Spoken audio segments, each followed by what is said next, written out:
കണ്ണൂർ തൊട്ട് തിരുവനന്തപുരം വരെയുള്ള എല്ലാ കേരളത്തിലെ ക്ലബ്ബുകളും അതിനകത്ത് പങ്കാളികളായിരുന്നു. അങ്ങനെ അതിനുശേഷം നമ്മളൊരു ഫ്ലാഷ് മോബ് കോമ്പറ്റീഷൻ ചെയ്തായിരുന്നു. ഞാൻ ഫെസ്റ്റിവൽ അല്ലാത്ത കാര്യങ്ങൾ പറയുന്നത്. അത് മാർക്കറ്റ് യുവർ ടെക് ഫെസ്റ്റ് എന്നുള്ളതായിരുന്നു. Market your fest. അന്ന് ക്യാമ്പസുകളിൽ ഒരുപാട് ഫെസ്റ്റിവലുകൾ ഉണ്ടായിരുന്നു. മറ്റേ tech fest, law fest, law കോളേജിൻ്റെ അവരവരുടെ സബ്ജക്റ്റിനനുസരിച്ചിട്ടുള്ള ഒരു ഫെസ്റ്റ് അവർ ചെയ്തിരുന്നു. ആ ഫെസ്റ്റിവലെ മാർക്കറ്റ് ചെയ്യാനായിട്ട് ഫ്ലാഷ് മോബ് യൂസ് ചെയ്ത് ലോക്ക്ഡൗണിൽ വാലന്റൈൻസ് ഡേയിൽ നമ്മൾ അങ്ങനെ ഒരു പ്രോഗ്രാം ചെയ്തു. ഭയങ്കര ഹിറ്റായിരുന്നു. അത് റിലയൻസായിരുന്നു അത് സ്പോൺസർ ചെയ്തത്. നമ്മുടെ എല്ലാ പ്രോഗ്രാമും സ്പോൺസേഡാണ്. അപ്പോൾ അങ്ങനെ നമ്മൾ ഇഷ്ടംപോലെ ഫെസ്റ്റിവൽ ചെയ്ത് 2016 ഞങ്ങൾ പ്രവാസികൾക്ക് വേണ്ടി മിഡിൽ ഈസ്റ്റിലേക്ക് മാറി. പിന്നീട് അവിടെ ഈ കഴിഞ്ഞ 8 വർഷമായിട്ട് നമ്മൾ GCC കൺട്രീസിലുള്ള എല്ലാ രാജ്യങ്ങളിലും നമ്മൾ വർക്ക്ഷോപ്പുകളും ഫിലിം ഫെസ്റ്റിവലുകളായിട്ട് നമ്മൾ ഒരുപാട് പ്രോഗ്രാം ചെയ്തു. നമ്മുടെ വിഷ്വൽ ലിറ്ററസി എന്ന് പറയുന്ന ഒരു ന്യൂ പ്രോജക്റ്റ് ഞാൻ ഇവിടുത്തെ ഷാർജ ഇൻ്റർനാഷണൽ ബുക്ക് ഫെയറിൽ നമ്മൾ ലോഞ്ച് ചെയ്തു. അതിനുശേഷം നിക്കോണായിട്ട് ചേർന്ന് നമ്മൾ അതെല്ലാം GCCയിലെ എല്ലാ കൺട്രീസിലും യൂണിവേഴ്സിറ്റികളിലും ക്യാമ്പസുകളിലും സ്കൂളുകളിലും ഉള്ളവർ എല്ലാവരെയും പല അസോസിയേഷനുണ്ടല്ലോ, മലയാളി അസോസിയേഷൻ കേരള, അവരുമായിട്ട് നമ്മൾ ബന്ധപ്പെട്ട് ചെയ്തിരുന്നു. അടുത്ത സ്റ്റെപ്പായിട്ട് നമ്മൾ ബഹറിനുകളെ നമ്മൾ അവിടെ ചെയ്യുമ്പോൾ നമ്മൾ അവരെയും കൂടി ചേർന്ന് ബഹറിൻ പോളിടെക്നിക്കുമായിട്ട് ചേർന്നുകൊണ്ട് അവിടുത്തെ ലോക്കൽസിനും കൂടി വന്നിട്ടുണ്ട്. നമ്മൾ അവരെ ഉൾപ്പെടുത്തിയിട്ടുള്ള ഫെസ്റ്റിവൽസ് നമ്മൾ 2015 ചെയ്തു. നമ്മൾ അതേപോലെ ഡിഫറെൻറ്റ് വർക്ക്ഷോപ്പുകൾ അവർക്ക് വേണ്ടി ചെയ്ത് യൂണിവേഴ്സിറ്റികൾ ക്ലാസ് ചെയ്തു. ഈ 2024 കഴിഞ്ഞ വർഷം ഞാൻ എൻ്റെ അടുത്ത ബുക്ക് വന്നപ്പോൾ ഞാൻ റിലീസ് ചെയ്തു.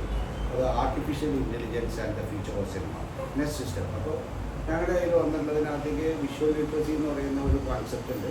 എങ്ങനെ ദൃശ്യമാധ്യമത്തെ നമ്മൾ കാണാം, ദൃശ്യത it's basically we call it that literacy of 21st century എന്നാണ് അവർ വിളിക്കുന്നത്. 21ാം നൂറ്റാണ്ടിൻ്റെ ലിറ്ററസി.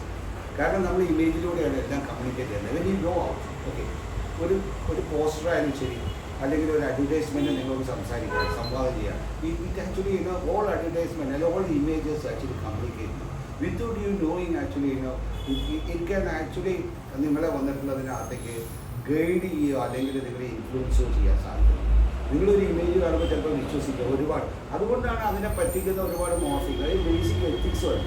കാരണം നമ്മുടെ ടെക്നോളജിയുടെ വളർച്ചയ്ക്ക് അനുസരിച്ചിട്ട് നമ്മൾ എല്ലാത്തിനും ഉണ്ടാക്കുന്ന ഒരു കോഡ്, എല്ലാത്തിനും നമ്മൾ സൊസൈറ്റി വളർന്നപ്പോൾ സൊസൈറ്റിയിൽ ഒരു കോഡ് ഉണ്ടാക്കി എങ്ങനെ നിൽക്കണം, ജീവിക്കണം. അതിനു മുമ്പ് ഉണ്ടായിരുന്നില്ല, നമുക്ക് സൊസൈറ്റി ഉണ്ടായിരുന്നില്ല.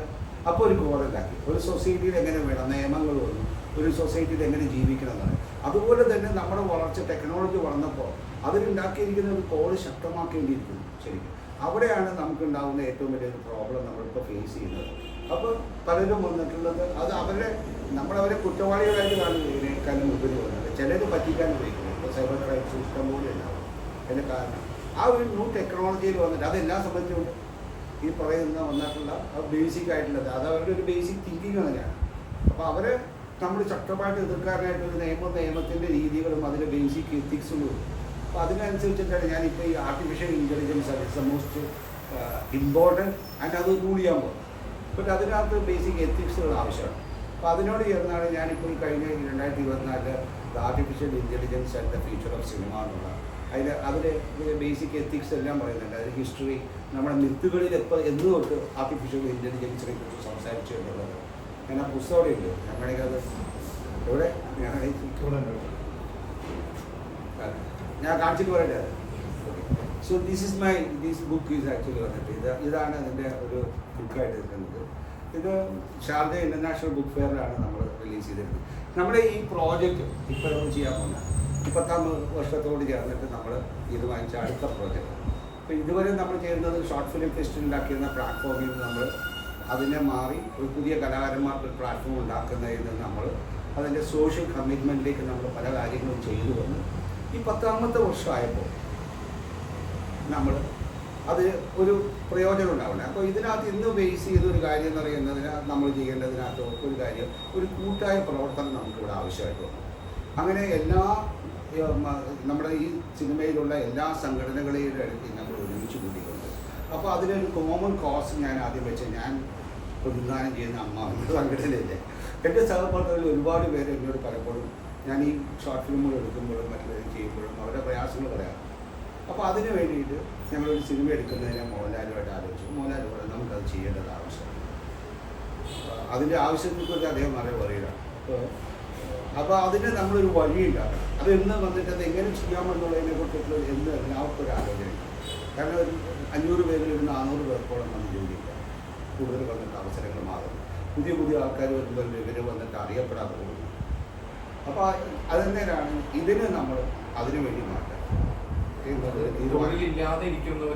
ആണ് നമ്മൾ ഇതിനകത്ത് കൊടുക്കുന്നത്. അല്ലാതെ നമ്മൾ സ്റ്റാർസിനെ അല്ല. എന്ന് പറഞ്ഞാൽ സ്റ്റാർസ് ഇതിനകത്ത് വരുവാണെങ്കിൽ നമ്മൾ വേണമെന്നൊന്നും പറയില്ല. പക്ഷെ നമ്മൾ ഇമ്പോർട്ടൻസ് കൊടുക്കുന്നത് ഇവർക്കാണ്. ശരി, കാരണം ഞാൻ ഇത് സംസാരിച്ചപ്പോൾ അങ്ങനെ രീതിയിൽ പരിപാടി കൊടുത്തത് അതല്ല. പക്ഷെ അത് ഒരു കാമ്യമായിട്ട് വരാൻ പറ്റും. നമ്മൾ ഇമ്പോർട്ടൻസ് കൊടുക്കുന്നത് ഈ വരുന്ന ആൾക്കാർക്കാണ്, അവർക്ക് വേണ്ടിയിട്ടാണ്. അപ്പോൾ അതാണ് നമ്മുടെ ഇതിൻ്റെ ഉദ്ദേശം. അതിന് അത് ആന്തോളജി ആക്കാൻ തന്നെ കാര്യം അതാണ്. നമുക്ക് കൂടുതൽ പേർക്ക് ചാൻസ് ഇല്ല.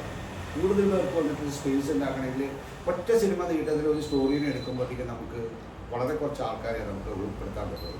അപ്പോൾ ഇത് ഓരോ ഷോർട്ട് ഫിലിമിലും ഒരു 10-12 പേരെ 15 പേരെ നമുക്ക് ഉൾപ്പെടുത്താൻ പറ്റുമായിരുന്നു. 12 പേരെ. അപ്പോൾ അങ്ങനെ ഒരു 5 ഷോർട്ട് ഫിലിം ആകുമ്പോഴത്തേക്കും നമുക്കൊരു 50 പേരെങ്കിലും മിനിമം അല്ലെങ്കിൽ 40 പേരെങ്കിലും ഉൾപ്പെടുത്താൻ പറ്റും എന്നുള്ളൊരു ധാരണയിലാണ് നമ്മൾ അതിനെ അതാക്കിയത്. അത് മാത്രമല്ല, നമുക്ക് മാഗ്ഡേ ആയിട്ടാണ് ഞാനിത് ആദ്യം ആലോചിച്ചത്. മോഹൻലാലിത് കിട്ടിയതിന് ശേഷം ഇത് പ്രാവർത്തിയാക്കണം. അപ്പോൾ ഞാൻ മാഗ്ഡേ മെമ്പർ ആയതുകൊണ്ട് മെക്കാട്ടിൻ്റെ അടുത്തും ഞാൻ പത്മകുമാറിൻ്റെ അടുത്താണ് ഞാനിത് അവതരിപ്പിച്ചത്. അവർ വളരെ സന്തോഷത്തോടെ പറഞ്ഞു ഞങ്ങൾ ഇതിനകത്തേക്ക് സഹകരിച്ചും ചെയ്യുകയാണ്. അപ്പോൾ മാഗ്ഡേന്ന് ഡയറക്ടേഴ്സായി. അപ്പോൾ ഞാൻ അമ്മയെന്നുള്ള ഒരു ഡയറക്ടർ എടുത്തത് രമേഷ് പിഷാരി വാർത്തകൾ, ബാക്കി എനിക്ക് തന്നെ അവരുടെ ടെക്നീഷ്യൻസാണ്. അളവപ്പനും പി സുകുമാരൻ അവർ പറഞ്ഞ സംഘത്തെ പ്രവർത്തിച്ചു. അപ്പോൾ പട്ന റഷീദ് അദ്ദേഹം പറഞ്ഞ അദ്ദേഹം മേക്കപ്പ് ഞാൻ ഏറ്റെടുത്തിരിക്കുന്നത്